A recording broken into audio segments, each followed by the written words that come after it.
जय श्री कृष्णा। राधे राधे। आज हम माघ मास का 6वां अध्याय करेंगे।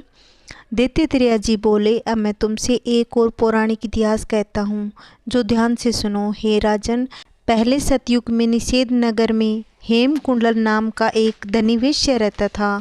वह उत्तम कुल में उत्पन्न सती क्रिया वाला देवता, ब्राह्मण और अग्नि का पूजन करने वाला था।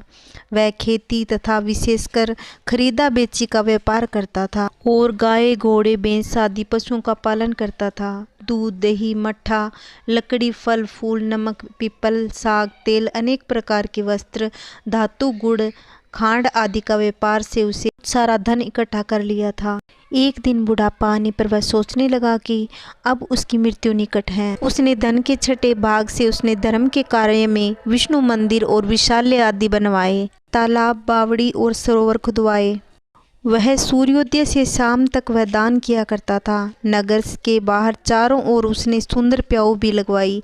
हे राजन, पुराणों में जो प्रसिद्ध दान थे उसने सब किए। अंतर वह पापों का प्रायश्चित कर देवता तथा अतिथि पूजन में लगा रहता था। इस तरह सदाचरण करते हुए उसके 2 पुत्र पैदा हुए, जिनका कुंडल और विकुंडल नाम था। तत्पश्चात वह वैश्य अपने लड़कों के ऊपर गृहस्थी का सारा भार छोड़कर स्वयं तपस्या करने वन में चला गया। गोविंद की तपस्या में अपने शरीर को सुखाकर विष्णु लोक को प्राप्त हुआ। तब हे राजन, दोनों पुत्रों को धन वैभव का लालच हो गया। दोनों पुत्र बुरी संगत में घिर गए। धर्म रहित हो जाने से माता तथा वृद्ध मनुष्यों का कहना नहीं मानते थे। पिता के मित्रों का बहिष्कार करते थे। अधर्म में तल्लीन होकर वह स्त्री गमन करते थे। वीणा आदि बजाने और गीत रंग में फंसकर सदैव सैकड़ों विषयों के साथ रहने लगे। खुशामदी, जवारी, पहलवान और दूतों की संगति में रहने लगे। अच्छे वस्त्र पहनकर, कस्तूरी और तिलक लगाए, फूल, माला और मोती के हार धारण किए हुए वे दोनों घोड़ा आदि, रथ इत्यादि पर चढ़कर पिता के धन को लूटकर नष्ट करने लगे। प्रतिदिन भोग विलास में लीन होकर अपने सुंदर घर में रहते थे। इन लोगों ने कुपात्रों में ही सब धन खर्च कर दिया। ना ही कभी हवन किया, ना ब्राह्मणों को भोजन कराया, न कभी विष्णु भगवान की पूजा की।